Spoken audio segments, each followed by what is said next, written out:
여기 내 메뉴라는 데가 있고요. 여기부터 일단 설명을 한번 해보면은 이 위쪽이 타이틀. 그래서 저번 시간에 아마 우리가 여기다가 예쁜 그림을 대충 만들어서 블로그에 타이틀을 넣어보셨을 거예요. 이 위쪽에 있는 게 이웃 블로그, 블로그 홈, 내 메뉴, 뭐 여기는 이제 제 닉네임 보이네요. 그래서 여기서 내 메뉴의 관리를 이따 들어갈 거고요. 이 밑에 있는 이 부분에 보니까 프롤로그, 블로그가 있고 저는 그 옆에 공부 이야기, 일상 이야기, LA 서재 뭐 이런 식으로 적혀 있는 게 있죠. 이게 이제 상단 메뉴라고 생각하시면 돼요. 그래서 이게 지금 4개가 저는 더 추가로 아마 들어있을 건데 이 메뉴는 카테고리에 4가지를 가져다가 상단 메뉴로 넣어 놓은 거라고 생각하시면 되겠습니다. 여기 공지사항은요, 제가 이전에 이제 공지로 올려놓은 것들이 공지로 이렇게 보이는 거고, 아마 위쪽에 전체 보기가 있을 거예요. 근데 현재는 아무것도 글이 안 적혀 있으신 분들은 이 부분도 아마 뜨진 않을 거로 보여지시고요. 그 다음에 여기 연습 중에서 제가 올려놓은 포스팅이 한 개 보이네요. 자, 이 밑에 또는 옆에 보시면은 요런 게 하나 보일 거예요. 요거는 뭐라고 하냐면 프로필이라고 해요. 그래서 사진을 넣을 수가 있는데 이 사진은 가로나 세로의 긴 사진 또는 옆으로 긴 사진도 넣을 수는 있지만 모바일에서 볼 때는 정사각형으로 동그랗게 잘려서 보이거든요. 그렇기 때문에 가급적이면 프로필 사진은 1:1 사진을 넣으시라고 말씀을 드리고 있어요. 제 닉네임이 여기 엘리라고 들어가 있는데 그 옆에 보면은 꽃이 좀 반짝반짝 거리고 있죠. 이게 이제 보시면은 간단하게 우리가 블로그의 어떤 분위기를 조금 올려놓을 수 있는 그런 부분입니다. 이따 요것도 한번 넣어볼 거예요. 자, 퍼스나콘이라고 보통 얘기해요. 자, 여기 뭐 반갑습니다 뭐 어쩌고 적어놓은 게 블로그의 어떤 소개글 정도로 보시면 될 것 같고, 저는 여기 톡톡하기가 있는데 여러분들은 아마 톡톡하기가 없죠. 요거는 뭐냐면 제가 톡톡하기를 연결을 해놨기 때문에 있는 거예요. 근데 연결을 하는 거는 어렵지 않기 때문에 이거는 이제 톡톡하기 신청하면 그 다음날부터 연결을 할 수 있어요. 자, 글쓰기. 요거는 이제 포스팅 쓸 때 글쓰기를 눌러 들어갈 수 있는 공간이고, 옆에 보니까 관리 통계 있네요. 자, 옆에 카테고리라는 게 보이죠? 여기 전체 보기에 463이라고 적혀 있는 건 제가 이 블로그는 서브 블로그인데 463건의 블로그 글을 적었다라는 뜻으로 보시면 되겠고요. 아마 여기 처음 만드신 분은 낙서장 한 개가 있을 거예요. 자, 여기 에디트 혹시 보이세요? 이 부분을 눌러보시면 카테고리를 더 추가해서 만들 수가 있어요. 자, 에디트 한 번만 눌러보세요. 제가 연습 중으로 만든 것들이라 좀 많긴 하지만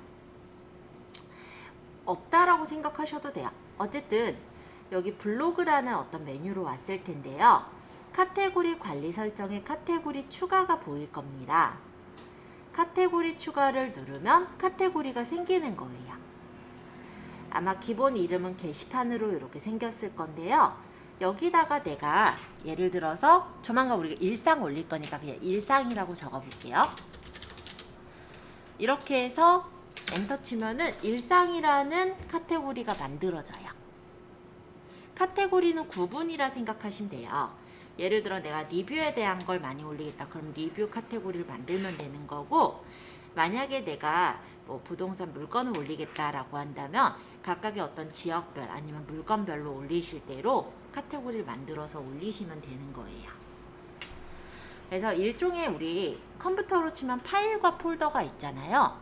파일이 하나하나의 포스팅이라고 생각을 해본다면 폴더는 그러한 포스팅을 모아놓는 어떤 그룹 같은 거, 그러니까는 정리 상자 같은 거, 이렇게 생각하시면 이해가 되겠죠?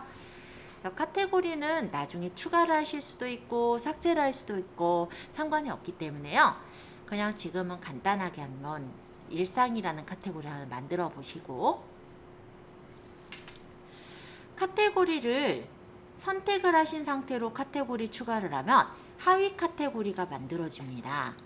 그러면 요거는 이제 뭐냐면 일상에 대해서 내가 하위 카테고리를 만들어서 조금 더 정리를 하고자 할 때. 근데 이것까지는 많이 쓰시진 않을 것 같아요.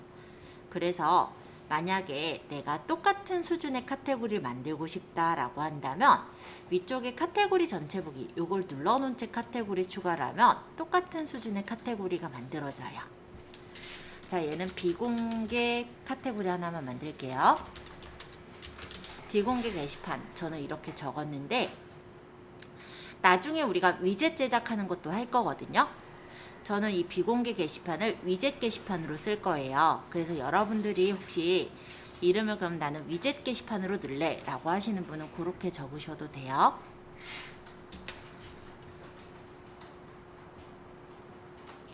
근데 이름을 내가 비공개라고 적어놨다고 해서 사람들한테 비공개가 되는 건 아니에요. 그렇기 때문에 일단 얘는 이제 내가 비공개 처리를 할 건데 요 옆에 보시면 카테고리명에서 이름은 언제든지 바꿀 수 있고요. 그 옆에 보니까 이제 공개 설정 보이죠? 공개랑 비공개가 있어요.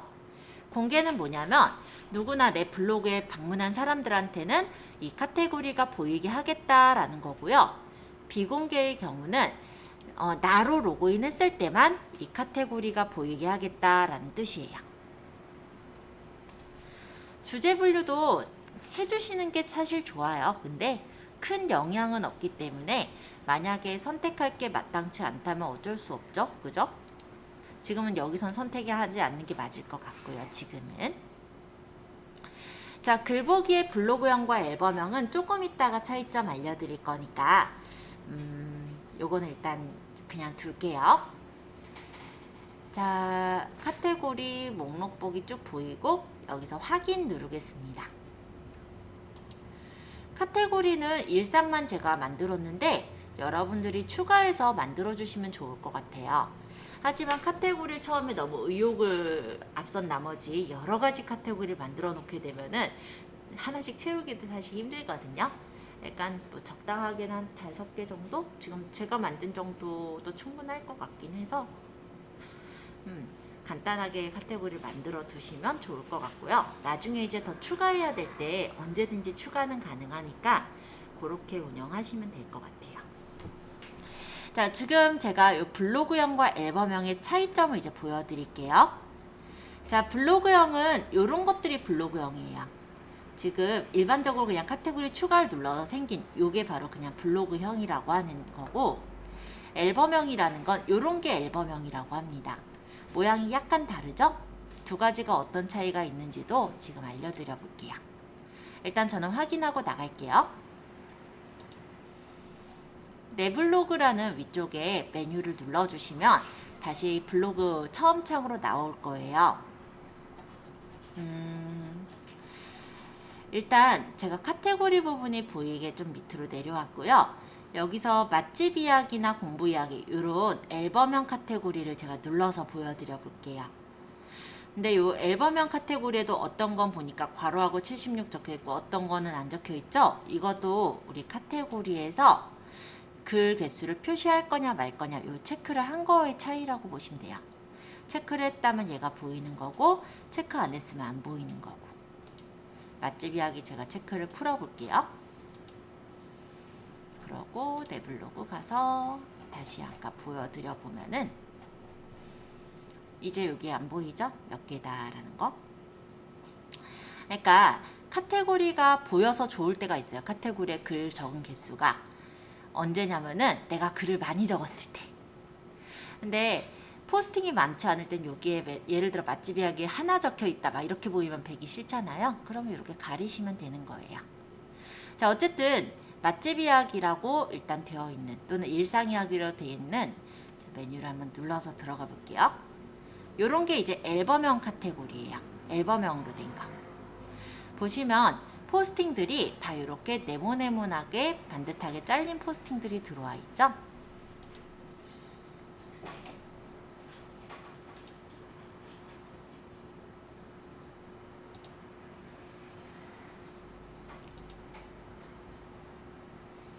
뭐 이런 식으로 제목 같은 걸 적어서 처리한 것들도 보이고요.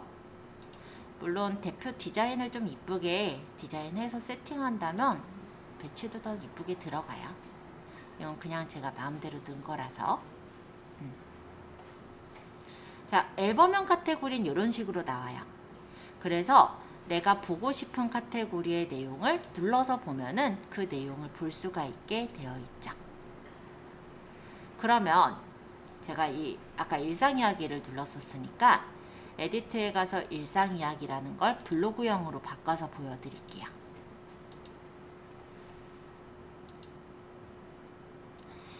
자, 일상 이야기를 제가 블로그형으로 바꿨어요. 아까랑은 달리 메뉴가 그냥 바로 열려져서 보이죠. 이런 식으로.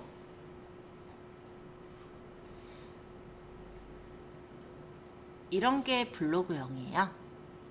블로그형은 블로그에 포스팅이 그냥 열려져서 보이는 거예요. 앨범형과 블로그형의 차이점 대충 보이시죠? 앨범형의 경우는 이렇게 정리가 네모네모나게 깔끔하게 돼요. 그래서 일단은 여러 개 포스팅 중에 내가 보고 싶은 걸 눌러서 볼 수 있는 형식이죠. 근데 블로그형 같은 경우는 그렇게 되진 않아요. 보면은 그냥 최근에 적은 거부터 그냥 열려져서 보이는 형식이 바로 블로그형이라고 보시면 돼요. 자, 그렇다면 앨범형이 무조건 좋을까요? 그렇지는 않다라고 보는 게, 제가 이 서재 부분에는 리뷰를 한 3개 정도밖에 안 올렸어요. 그랬더니 어때요? 휑해 보이죠? 만약에 얘가 블로그형으로 돼 있다면 블로그 자체가 열려져서 보이기 때문에 블로그에 글이 몇 개가 있는지는 다 눌러보지 않는 이상은 보기가 좀 힘들 수는 있을 거예요. 그러니까 오히려 글이 많지 않을 때는 블로그형이 조금 더 유리하겠죠. 근데 글이 많다 보면 내가 원하는 글을 딱 찾아서 보시기가 힘들 수 있어요. 그런 입장에서는 앨범형이 편하겠죠? 어떤 차이인지 아시겠죠? 그래서 그거는 처음엔 일단 블로그형으로 하시다가 어느 정도 이제 포스팅이 쌓였을 땐 이렇게 앨범형으로 바꾸시면은 예쁘게 아마 구성해서 보여주실 수가 있을 겁니다. 일단 이 정도 얘기했고요.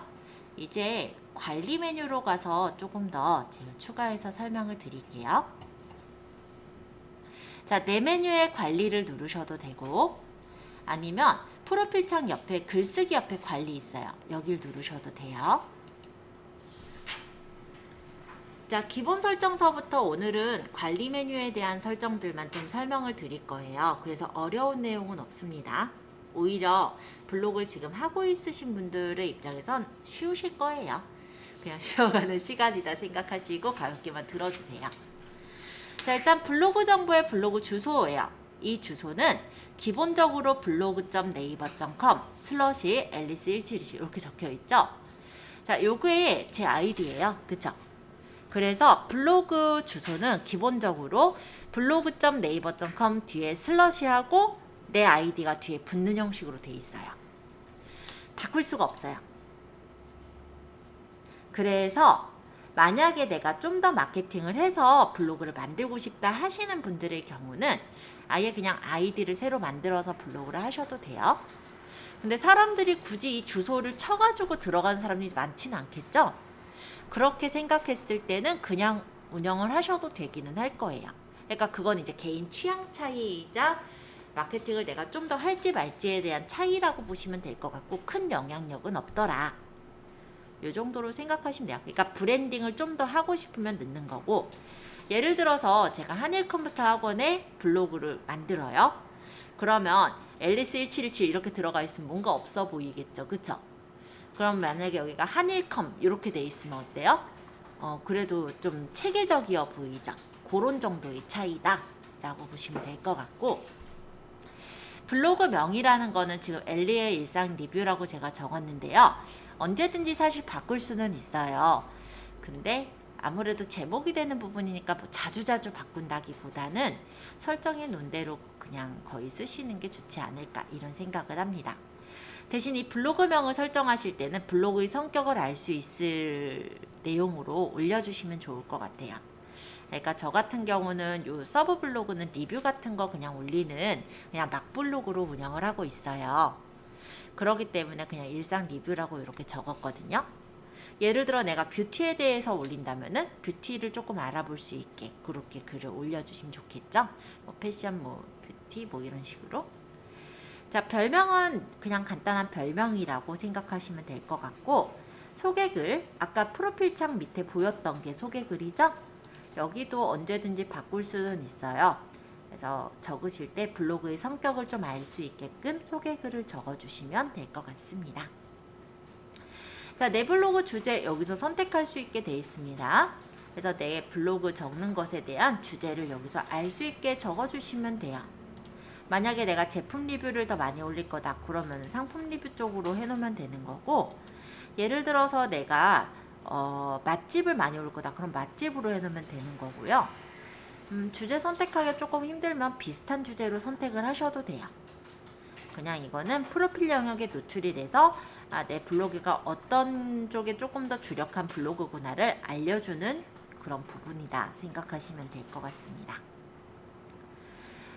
자, 블로그 프로필 이미지라고 돼 있는 부분은요, 가로가 161 썸네일로 생성된다 라고 하지만 그 사이즈로 만들 필요는 없어요. 사이즈는 그냥 알아서 그 사이즈에 맞게 줄여질 거예요. 그래서 크게 상관은 없을 것 같고요. 다만 넣으실 때 아까 얘기 드린 것처럼 길쭉한 사진 또는 옆으로 넙죽한 사진도 올릴 수 있지만, 블로그를 모바일에서 볼 때는 얘가 동그랗게 정형으로 잘려서 보여요.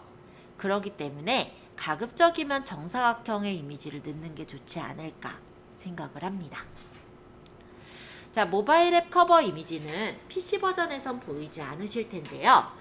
얘가 PC로 블로그를 만들었다고 해서 모바일에서도 똑같은 모양으로 보이는 게 아니에요. 그래서 모바일에서의 스킨이라고 생각하시면 될 것 같아요. 가급적이면 내가 만약에 마케팅을 하기 위한 목적이다 라고 한다면 PC에서 봤을 때 모바일에서 봤을 때가 동일한 블로그처럼 보여야 되겠죠. 그래서 이 모바일의 커버 이미지도 예를 들어 PC의 타이틀이나 스킨을 바꾸신 그 품과 같은 이미지로 편집해서 넣는 게 제일 깔끔해 보일 거예요.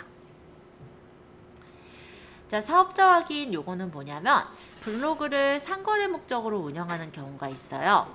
예를 들어서 내가 이제 사업을 하는 그 사업을 알리기 위한 블로그다 라고 한다면 사업자 정보를 표시해 주시는 게 맞아요. 네, 표시하는 게 거북해 보이진 않을까라는 생각이실 텐데요. 예를 들어 내가 공인중개사 사무소를 하고 있다 라고 했을 때 사업자 정보가 나와 있는 것과 아닌 거는 신뢰도 차이에서 조금 더 믿음직스럽겠죠. 그쵸? 예를 들어 제가 기관의 블로그를 운영을 하고 있다 라고 했을 때는 사업자가 나타나 있는 게 더 안전해 보이죠. 그런 의미로 생각해 주시면 될 것 같아요. 자, 네이버 톡톡 연결 요거는 아마 여러분들한테 안 보일 건데요. 요거는 설정을 하셔야만 그 다음날부터 보여요. 그래서 일단은 여기까지만 제가 설명을 드리고 잠깐 인터넷을 한 개 더 열게요. 자, 네이버에다가 네이버 톡톡 파트너 센터라고 적어보시면은 네이버 톡톡 파트너 센터 창이 나와요. 여길 들어가요. 그러고 시작하기를 누르시고 휴대폰 번호를 확인한 다음에 톡톡 계정 한 개를 만드시는 거예요. 만약 만든다라고 한다면 서비스 연결하기 이거 뜨는데 뭐 연결을 지금 하셔도 되고 나중에 해도 되니까 건너뛰기 하시고요. 개인이면 개인, 사업자면 사업자 뭐 이런 거 그냥 선택하시면 되는데 지금 현재 사업자 번호가 딱 없다 하면 그냥 개인으로 만드셔도 돼요. 어차피 톡톡에서는 상담 정도만 하실 거잖아요. 그렇기 때문에 개인으로 만드셔도 크게 문제가 되거나 하지는 않아요. 저도 그냥 개인으로 했는데 뭐 기관단체로 해서 넣든 개인으로 하든 그거는 알아서 하시고 일단 지금은 연습이니까 개인으로. 그 다음에 넣으셔야 되는 건 이미지랑 프로필명이에요. 나머지는 안 채워도 돼요. 물론 채워주시면 좀 더 좋긴 하겠죠. 뭐 어딘가에는 프로필명도 뭐 예를 들어서 뭐 이런 식으로 적어서 사용 신청만 하시면 검수 중이라고 뜰 거예요. 하루 지난 후부터 쓸 수가 있어요. 그때는 이제 블로그에 연결을 해놓으면 아까 프로필 창에 톡톡하기라고 조그만 버튼이 있었죠? 그런 식으로 연결이 되는 거예요. 그래서 그냥 간단하게 만들어서 연결하시면 되고, 만약에 마음에 안 들면 또 만들어서 다시 연결해도 돼요. 그러니까 만드는 것에 대해서 너무 불편해 하실 건 없을 것 같아요. 만들다 만 게 하나 있어서 제거 좀 할게요. 이 네이버 톡톡 파트너 센터가 있으면요, 좋은 점이라고 한다면 일단 네이버 아이디가 있는 사람들은 나한테 질문을 할 수가 있어요. 톡톡으로. 그러면 이 톡톡이 만약에 내 핸드폰에 네이버 톡톡이라는 서비스가 설치가 돼 있으면 내가 톡톡으로 질문받은 걸 바로 답장을 할 수도 있죠. 그렇기 때문에 하나의 상담 창구가 된다고 보시면 되겠고, 물론 카카오톡으로 상담하는 경우가 비중으로 보면 더 많지만 그렇다고 해서 톡톡도 무시할 만한 건 아닌 것 같아서 일단 하나 정도는 만들어서 상담 창구를 해두는 것도 좋지 않을까 생각합니다. 왜 전화 상담이 좀 꺼려지는 분들이 있어요. 그런 분들은 이걸 좀 쓰거든요. 그래서 요거 하나 간단하게 설명드렸고요. 일단 지금 검수 중이기 때문에 지금은 안 떠요. 아마 내일 들어가 보면 이게 이제 뜰 거예요. 검수가 완료가 된 상태에서 그땐 이제 연결을 하실 수가 있어요. 자, 일단 여기 블로그 명하고 별명, 소개글 간단하게만 좀 적어서 확인 좀 해주실래요? 나중에 바꿀 수는 있는데 그렇다고 초기 이름인 땡땡땡님의 블로그는 너무하잖아요. 그쵸? 그러니까 지금만 좀 간단하게 바꿔서 뭐 블로그명이나 별명, 소개글 간단하게 적어서 바꿔서 밑에 여기 저장 확인 한번 눌러주시고, 프로필 이미지도 언제든 바꿀 수 있으니까요. 우리 그냥 갖고 있는 사진들 있죠? 네, 그 중에 마음에 드는 사진 아무거나 한번 등록해보세요. 자, 잠깐 시간 드릴게요. 지금 27분이니까 3분 정도면 가능할 것 같거든요. 30분에 이어서 설명드릴 거니까 나머지 얼렁 세팅해 주시고 여기 확인까지만 눌러주세요. 확인 누르신 분은 내 블로그 가시면 어디가 바뀌었는지 보여요. 이 프로필 창에 이 부분이 바뀌었을 거예요. 그리고 위에 보시면 이 블로그 탭 있죠? 이 탭, 그 블로그 탭이라기보다 그 뭐지? 그 인터넷 탭, 이 부분에 이름이 이렇게 바뀌어 있을 겁니다. 자, 그러면 다시 내 메뉴에 관리로 가서 마저 설명을 할게요. 프로필 정보, 요건 뭐 그냥 간단하게 넘어가시면 돼요. 그냥 이름하고 성별을 공개할 거냐 이런 거니까. 기본 에디터 설정. 여기는 두 가지 에디터를 선택할 수가 있는데요. 일반적으로 쓰는 건 스마트 에디터 1 버전입니다. 이게 아마 기본 세팅이 돼 있을 거예요. 근데 얘도 쓰긴 써요. 언제 쓸 거냐면 우리 위젯을 조만간 만들 거거든요. 그때 쓸 거예요. 현재는 그냥 1으로 맞춰져 있으면 돼요. 두 가지 차이점이라면 여기는 HTML을 내가 활용할 수가 없어요. 근데 이쪽엔 내가 적은 거에 HTML을 가져올 수가 있다 보니 그 HTML로 위젯을 쓸 거라서 이따가 나중에는 이걸 쓸 거예요. 자, 사생활 보호의 블로그 초기화. 자, 요거는 뭐냐면 내가 블로그를 운영하던 거를 싹 지우고 다시 운영하고 싶을 때 그때 이제 블로그 초기화를 하는 거예요. 보통 7일 이내 24시간 이내로 설정을 해서 초기화 신청을 하면은 그 이후에 이제 초기화가 돼서 싹 지워지더라 이런 얘기입니다. 그러니까 일반적으로는 누를 일은 없겠죠. 근데 예를 들어 내 블로그가 저품질을 먹거나 하면 블로그를 버려야 될 수 있어요. 그때는 아마 초기화를 시키고 하거나 아니면 키울 수는 있거든요. 근데 되게 좀 힘들어요. 블로그 저품질이 돼버린 탈출이. 네, 그거 아마 결정할 때 누르시게 되지 않을까 싶습니다. 자, 방문 집계 보호 설정. 이거는 전혀 신경 쓰시지 않으셔도 되는 게 내 블로그에 집계가 되는 게 아니라요. 내가 예를 들어 다른 사람 블로그에 놀러 갔을 때 성별 연령, 그러니까 예를 들어 저 같은 경우 30대 여자가 방문했다, 이렇게 찍힌다 이거예요. 상관이 없고. 컨텐츠 공유 설정. CCL 설정이라는 건 뭐냐면 일반적으로 블로그에 적은 게시글은요, 저작권이라는 게 다 있어요. 왜냐하면 개인의 창작물에 대한 권리가 저작권이거든요. 그래서 일반적으로 사용을 안 한다는 거는 내 저작권을 보호해줘 라는 거예요. 남들이 갖다 쓰지 말게 해라.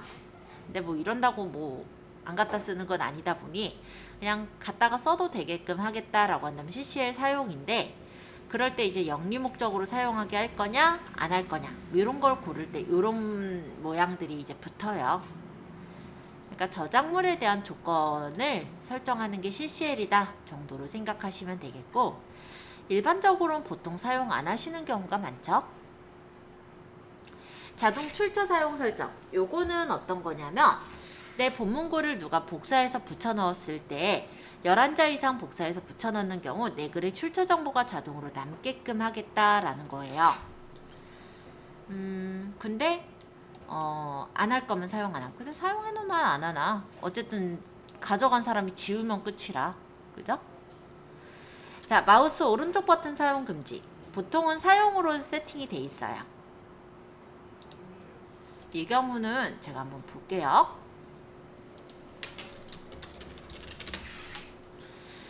그냥 네일아트라고 쳤고요. 그냥 뷰에 가서 제가 블로그 글 중에 아무거나, 네, 일단 블로그로 골라서 볼까요? 제가 눌렀어요. 뭐 네일아트 학원에서 아마 올린 것 같아요. 자, 이렇게 드래그가 되네요. 그러면 이걸 제가 복사를 해서 예를 들어서 뭐 메모장이라면은 메모장에 붙여서 쓸 수 있죠. 그때 이렇게 출처가 찍힌다라는 거예요. 아까 그게 지우면 끝이잖아. 그쵸? 그래도 어쨌든 뭐 붙여 있으면은 좀 나으면 그렇게 해두시면 되고, 뭐 그건 건드릴 거는 딱히 없을 것 같고요. 여기는 어떤가 볼까요? 오늘따라 왜 이렇게 드래그가 되는 곳들이 많지? 안 되는 곳 찾았다. 자, 여기는 안 되네요. 드래그가. 자, 이게 나는 만약에 가져오고 싶은데 안 돼요. 이런 데들이 사실 많아요. 그죠? 제가 크롬창 기준으로 설명드리고 있어요. 이럴 때 사실 못 가져오는 건 아니에요. F12번을 누르면 이렇게 관리자 메뉴가 뜨고요. 여기서 이 톱니바퀴 세팅즈라는 데를 눌러보시면 여기 밑으로 쭉 내려서 디세이블 자바스크립트를 체크를 했을 때 드래그 다 돼요. 뭐 못 가져가고 이럴 건 전혀 없어요. 그죠?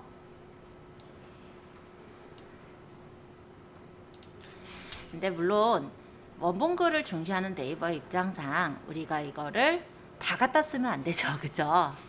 근데 이거를 내가 가져다가 써야 하는 어떤 상황이라고 했을 때는 은근히 좀 유용하게 활용하실 수 있는 부분이라 간단하게 설명은 드렸는데, 이 창을 닫아버리면요, 그 다음부터는 다시 또 안 돼요. 그죠? F12번 눌러서 개발자 모드에 여기 세팅 하단으로 내려서 이 디버거에 보시면 디세이블 자바스크립트를 체크하신 후에 체크를 드래그하면 드래그가 되더라. 다른 블로그들도 마찬가지예요. 그래서 혹시 내가 정보를 가져다가 쓰셔야 되는 경우라고 한다면 이렇게 쓰시면 되긴 해요. 근데 결론적으로 모르는 사람은 못 쓰잖아요. 아까 제가 알려드리기 전에 모르고 있다면 드래그가 안 되니까 포기를 하거나 아니면 다 타이핑하고 있거나 하겠죠? 네, 가능은 한데 어쨌든 한 번은 막을 수 있는 필터 역할은 하니까 보통은 사용으로 체크를 해놓고 쓰고 있습니다. 자, 스팸 차단. 스팸은 뭐냐면 불특정 다수에게 어떤 홍보 같은 걸 보내는 걸 스팸이라고 해요. 그러면 어떠한 단어가 들어간 게시글을 스팸으로 차단해 버리겠다 라든지 어떤 작성자가 작성한 글을 차단하겠다. 이런 것들을 설정해 주는 걸 스팸 필터, 스팸 차단이라고 합니다. 차단을 한 글은 차단된 글 목록에서 확인할 수가 있어요. 댓글 안북을 권한 보면은 이제 블로그에 댓글이나 안북을 쓰는 데가 있는데 보통은 비밀 글쓰기만 허용해 놓는 경우가 많죠.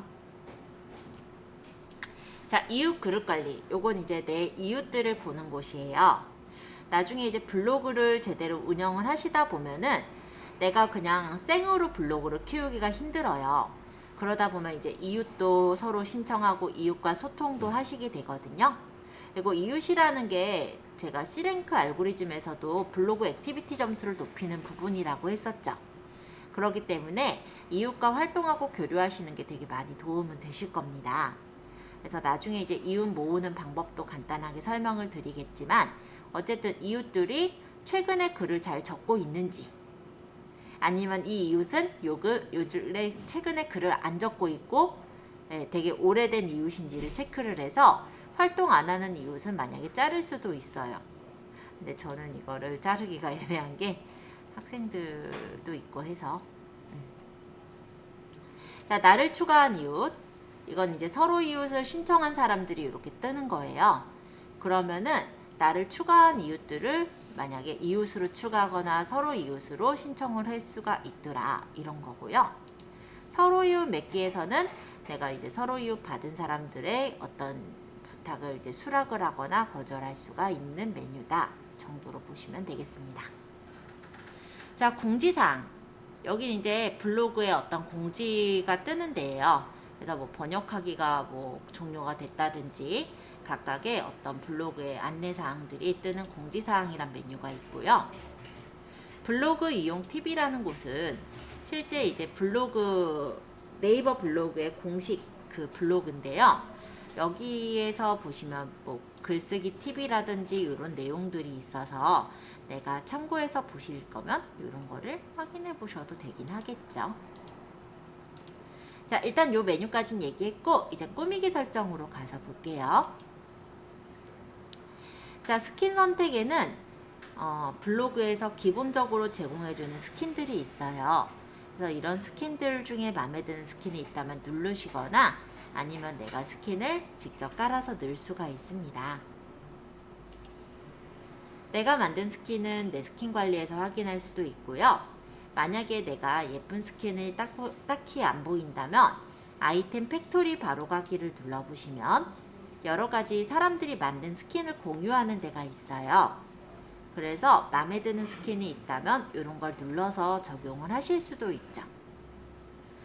물론 마케팅을 하신다라고 할 때는 스킨도 내 마케팅에 맞게 만드시는 걸 좀 더 추천은 드립니다만 내가 그 정도까지는 아니고 그냥 간단하게 스킨을 꾸미겠다라는 목적이라면 이런 데 있는 스킨 중에 마음에 드는 걸 아이템 담기를 해서 적용을 하셔도 예쁘게 내 블로그의 디자인을 꾸밀 수가 있을 거예요. 참고로 제가 한번 이걸로 한번 아이템 담기를 해볼게요. 자, 반영된 제 블로그를 한번 볼까요? 디자인이 바뀌었죠. 그래서 마음에 드는 그런 디자인이 있다면 이런 식으로 설정할 수 있게 나와 있는 게 바로 아까 전에 아이템 팩토리라는 공간이에요. 내 메뉴에서 바로 아이템 팩토리로 넘어가셔도 아이템 팩토리를 볼 수가 있는데요. 아이템 팩토리에는 스킨을 설정할 수도 있지만 옆에 퍼스널콘을 달아줄 수도 있어요. 아까 닉네임 옆에 조그만하게 붙는 게 바로 퍼스널콘이라고 했죠? 만약에 화난 감기근 좀 귀엽네요. 상쾌한 감기근이 더 귀엽나? 부끄러운 거? 만약 얘로 내가 블로그에 담겠다. 대표 퍼스널콘을 설정하겠다 라고 한다면요. 내 블로그에 닉네임 옆에 있는 퍼스널콘이 바뀌는 걸 확인할 수가 있을 거예요. 이렇게. 그쵸? 지금은 귀여워서 고르긴 했는데 작게 보니까 이쁘진 않네. 그죠? 자, 이런 식으로 퍼스널콘이라든지 스킨은 그냥 꾸미는 요소 같은 거예요. 그래서 물론 내가 마케팅을 해야 되는 입장이고 디자인을 조금 더 내가 만들어서 올리실 분들한테는 아마 여기는 스킨까지는 아마 많이 쓰지 않을 것 같긴 한데, 간단하게 내가 일상에 대해서 올린다 라고 생각했을 때는 좀 이쁘게 디자인을 꾸미는 용도로는 스킨 변경도 괜찮으실 것 같아서 설명드렸고요. 그리고 퍼스나콘 같은 경우는 댓글을 쓸 때나 아니면 이렇게 내 닉네임 옆에 조그만하게 붙어서 블로그에 어떤 좀 귀여운 어떤 그런 역할을 하잖아요. 그러니까 약간의 마스코트 역할? 그래서 뭐 분위기랑 조금 어울리는 걸 넣으면은 물론 조금은 더 좋겠죠. 근데 뭐 이거를 넣거나 안 넣거나에 따라서 뭐 블로그 상위 노출이 되고 이런 건 아니라서 호불호는 마음에 드시는 대로 쓰시면 될 것 같아요. 자, 관리 메뉴에서 좀 더 꾸미기 설정 설명할게요. 자, 레이아웃 위젯 설정이라는 걸 이제 설명을 할 건데, 저번 시간에 제가 잠깐 들어가서 아마 얘기는 했을 거예요. 자, 첫 번째 레이아웃. 보통 요 2단형 레이아웃 같은 경우는 옛날에 되게 많이 쓰던 레이아웃들이에요. 제가 아까 네일 아트라고 적어서 아까 뷰에 가서 여기서 블로그로 적은 것들을 체크를 해볼 때, 요 블러썸 뷰티라는 곳에 들어갔을 때는요, 이 위에 디자인을 이렇게 올리고, 그 다음 요런 게 이제 위젯이에요. 위젯을 넣어서 여기 클릭해서 들어갈 수 있게 해놨고, 이 안에 보면은 얘가 지금 이렇게 포스팅 내용만 딱 보이죠. 이런 걸 바로 1단형 레이아웃이라고 해요. 일단 1단형 레이아웃은요, 홈페이지형 블로그를 만드시는 분들이나 아니면 이제 마케팅을 하시는 분들이 제일 많이 쓰고 있는 그런 레이아웃이 1대 왜 말이 꼬였죠? 어쨌든 요 1단형 레이아웃인데요. 일단 장점이라고 한다면 옆에 뭐가 건덕지기가 없어요. 그래서 이 블로그 포스팅에 대해서 조금 더 집중해서 볼 수가 있고, 옆에 뭐가 들어갈 수 있는 공간이 없다 보니 포스팅이 훨씬 더 넓게 보여요. 그죠? 그런 점에서 1단형 레이아웃을 보통은 많이 활용을 하고 있습니다. 그러면 2단형 레이아웃이 아까 요 부평 네일 아트 학원이 그렇게 올렸더라고요. 요런 게 2단형 레이아웃인데요. 아까 1단형하고 비교하시면은 이쪽에 이만큼이 이제 카테고리 적는 란으로 먹혀들죠. 그죠? 그리고 이 카테고리 부분이 더 있다 보니까 아무래도 시선이 좀 분산되기는 해요. 그죠? 그래서 포스팅에 대해서 집중해서 보기보다는 약간은 시선이 좀 옆으로 분산될 수가 있더라. 요게 이제 2단형 레이아웃의 단점이기는 합니다. 그리고 1단형 레이아웃에 비해서 보시면 폭이 많이 줄어들었죠. 근데 또 2단형 레이아웃을 좋아하시는 분들은 되게 좋아하는 게, 카테고리가 바로 보여서 마음대로 고를 수 있게끔 하고자 하시는 분들은 2단형을 또 선호하시기도 해요. 그리고 2단형 레이아웃에서 위젯을 만들 때는 위쪽에 상단에 배치할 수 있는 게 아니라 요 옆으로 들어가요. 그래서 옆으로 내가 메뉴를 만들고 싶다 하면은 2단형 레이아웃을 쓰시는 것 같기도 합니다. 1단형, 2단형은 이제 호불호에 따라서 고르시긴 할 텐데요. 개인적으로 추천을 하는 건 저는 1단형. 1단형이 일단 폭이 훨씬 넓어 보이고 포스팅에 대한 집중도도 훨씬 있기 때문에 1단형을 많이 추천을 드리고 있어요. 그리고 홈페이지형으로 블로그를 꾸민다라고 할 때도 이게 되게 예쁘게 꾸몄다는 아니에요. 어쨌든 꾸몄다라고 할 때도 홈페이지 모양으로 꾸밀 때 조금 더 유용하게 꾸며서 넣을 수가 있기 때문에 1단형을 저는 추천을 하고 있습니다. 3단형은 제발 좀 하지 마세요. 왜냐면 포스팅이 더 작아져요. 그죠? 그래서 3단형은 진짜 집중도 안 되고 개인적으로는 추천을 하질 않습니다. 그래서 1단형을 저는 더 추천을 드리고, 근데 나는 2단형이 좋다. 그럼 2단형까지는 쓰셔도 괜찮을 거다. 이 정도로 얘기할게요. 그리고 레이아웃은 전체 정렬은 중앙으로, 글 영역은 넓게 보시는 게 좋겠죠. 기본 메뉴는 국문이든 영문이든 큰 상관은 없을 건데요. 이 두 가지가 어떤 역할을 하냐면, 이 위쪽에 메모, 게스트 이렇게 뭐 블로그, 프롤로그 이렇게 적히게 할 거냐, 아니면 이게 한글로 적히게 할 거냐, 이 정도 차이예요. 그러고 여기 이제 뭐 위젯 중에서 내가 메뉴를 열 것들을 선택할 수가 있고, 위젯 사용 설정이라는 게 있는데 아까 사용자 정보라는 게 여기 있어요. 그래서 내가 이런 사업자 정보를 확인해서 만들면 사업자 정보라는 위젯이 생겨서 내가 원하는 곳에 배치를 할 수 있더라 라는 거고요. 위젯은 여기 기본적으로 있는 위젯 외에도 내가 위젯을 제작해서 만들 수가 있어요. 자, 예를 들어 저는 시계랑 날씨 정도만 위젯을 하나 더 만들어서 적용해 볼게요. 그러면 요런 게 생겼을 거예요. 요런 식으로. 요런 게 위젯이라고 합니다. 자, 그러면 조금 더 설명을 할 건데, 내 메뉴의 관리에서 꾸미기 설정에서 세부 디자인 설정, 여기는 이제 스킨이라든지 이런 것들을 집어넣을 때 이용하는 곳이에요. 저번 시간에 우리 타이틀 집어넣어 봤죠, 그쵸? 자, 스킨이라는 건 뭐냐면 아예 이 바깥쪽에 전체 배경을 스킨이라고 해요. 지금은 저는 깔끔하게 흰색으로 할 거예요. 타이틀은 요 위쪽에 있는 이 부분입니다. 그래서 저번 시간에 우리가 요 타이틀 끼워서 넣어봤었죠? 자, 네이버 메뉴 요 위쪽에 있는 요 부분 보면 뭐 내 메뉴, 뭐 엘리 이렇게 적혀 있는 이 부분 있잖아요. 이게 네이버 메뉴예요. 그래서 디자인을 어떤 색깔로 할 것인지 요런 거를 꾸며서 좀 더 세팅에 맞게 맞출 수가 있는 메뉴가 되겠고요. 블로그 메뉴라는 건 뭐냐면 이 밑에 블로그, 프롤로그 적혀 있는 이 부분 있죠? 여기를 어떻게 디자인을 할 것이냐. 뭐 디자인이야 다양하니까 적당하게 조절해 보시고요. 자, 전체 박스는 하지 않으셨으면 하는데 이 테두리를 주는 거예요. 그러면 1단형 레이아웃이라고 하더라도 전체 박스를 써버리면은 테두리가 이렇게 생기기 때문에 그렇게 넓어 보이는 그런 효과가 없어지거든요. 그래서 개인적으로는 쓰지 말라고 하고는 있습니다. 자, 구성 박스는 카테고리 박스예요. 이 카테고리 모양을 어떻게 나타내게 할 거냐. 그러니까 디자인에 대한 부분들이죠. 제목 색깔은 무슨 색으로 할 거고 이런 거. 자, 그룹 박스는 쓰지 않으셨으면 하는데 배기 싫죠? 네. 자, 글 댓글 스타일. 요건 이제 글이나 이런 거 포스팅 하실 때 이 부분에 꾸밈이라고 보시면 돼요.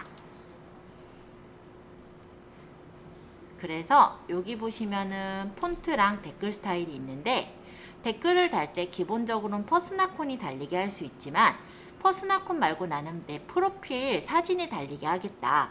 그것도 되고요. 아니 난 그냥 심플하게 아무것도 안 달렸으면 좋겠다. 그럼 심플로 놓으셔도 돼요. 자, 프로필 영역에 대해서도 꾸밀 수가 있는데 내가 요 구성 박스, 그룹 박스를 아까 체크를 해놨죠?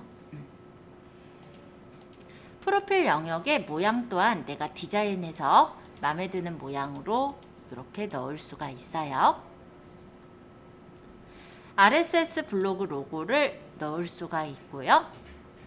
위젯의 모양도 내가 예쁜 모양으로, 만약 날씨는 이런 모양이 좋겠어 라고 하면은 모양을, 디자인을 이렇게 골라서 바꿀 수가 있어요. 시계는 뭐 이런 모양으로 넣을래. 다 내가 원하는 모양으로 폰트랑 바탕색까지 정해서 적용할 수 있어서 그냥 꾸미는 영역이다 라고 생각하시면 될 것 같아요.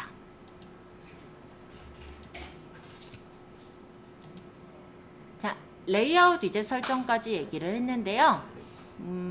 나머지 부분이 이 메뉴글 동영상하고 내 블로그 통계가 좀 남긴 했어요. 시간이 지금 52분이라